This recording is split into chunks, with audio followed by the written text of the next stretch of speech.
தமிழ் மக்கள் அல்லது இந்த நாட்டிலே வாழ்ந்து கொண்டிருக்கக்கூடிய மக்களுக்கான உரிமை. யாரும் யாருக்கும் இடுகின்ற பிச்சைகள் அல்ல, ஒரு கையறு நிலைக்கான காரணங்களில் ஒன்று என்பதை எங்களுடைய மக்கள் புரிந்து கொள்ள வேண்டும்.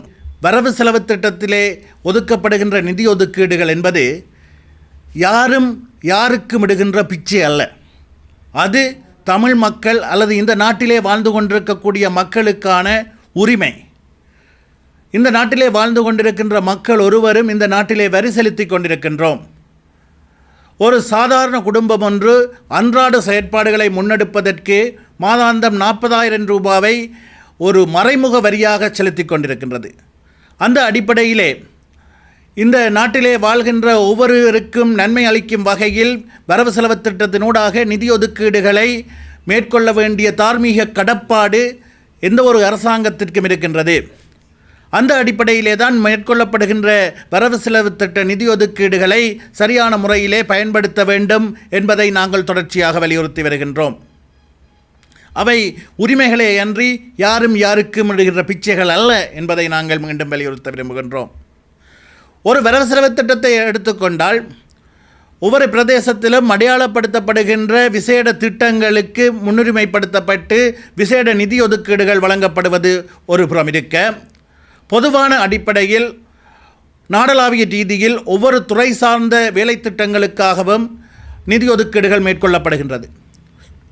அது தவிர மாகாண சபைகளுக்கான வேலை திட்டங்களை மேற்கொள்வதற்கும் அவற்றினூடாக மக்கள் எதிர்பார்ப்புகள் அல்லது மக்களுடைய செயற்பாடுகளை முன்கொண்டு செல்வதற்கு நிதி ஒதுக்கீடு செய்யப்படுகிறது. இவ்வாறு துறைசார் அமைச்சுக்கள் அல்லது ஒவ்வொரு துறைகளுக்கும் ஒதுக்கப்படுகின்ற நிதிகள், மாகாண சபைகளுக்கு ஊடாக ஒதுக்கப்படுகின்ற நிதிகள் அனைத்துமே இந்த பிரதேசம் எமது பிரதேச மக்களுக்கு முறித்தான நிதியாகவே இருக்கின்றது. அவ்வாறு ஒதுக்கப்படுகின்ற நிதிகள் எங்களுடைய பிரதேசங்களுக்கு எங்களுடைய மக்கள் எதிர்கொள்கின்ற பிரச்சினை சார்ந்து ஒவ்வொரு துறைகளிலும் அடையாளப்படுத்தப்பட்ட பிரச்சனைகள் சார்ந்து அவை பகிர்ந்தளிக்கப்படுகின்றனவா, எந்தளவு வீதாசாரத்தின் அடிப்படையில் அவை பகிர்ந்தளிக்கப்படுகின்றது என்பது தொடர்பிலே தொடர்ச்சியாக அவதானம் செலுத்தி, அவ்வாறு அவை பகிர்ந்தளிக்கப்படாவிட்டால் அது தொடர்பிலே எங்களுடைய ஆதங்கங்களை வெளிப்படுத்தி அவை பகிர்ந்தளிக்கப்படுவதற்கான சூழலை உறுதிப்படுத்தப்பட வேண்டியது ஒவ்வொரு மக்கள் பிரதிநிதிகளுடைய தார்மீக கடப்பாடாக இருக்கின்றது.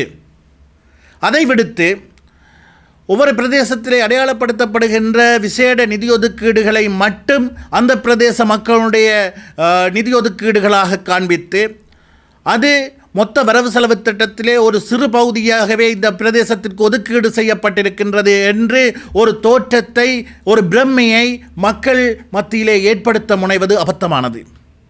இவ்வாறு கடந்த காலங்களிலே சில தரப்புக்கள் தங்களுடைய குறுகிய அரசியல் நலன்களுக்காகவும் தங்களுடைய சுய அரசியல் நிகழ்ச்சி நிரலுக்காகவும் சுய நலன்களுக்காகவும் மக்கள் மத்தியில் மக்களை உணர்ச்சியூட்டும் வகையில் தவறான கருத்துக்களை வெளிப்படுத்தியதன் வெளிப்பாடுகளும் இந்த மக்கள், எங்களுடைய மக்கள் இன்று எதிர்கொண்டு வருகின்ற ஒரு கையறு நிலைக்கான காரணங்களில் ஒன்று என்பதை எங்களுடைய மக்கள் புரிந்து கொள்ள வேண்டும்.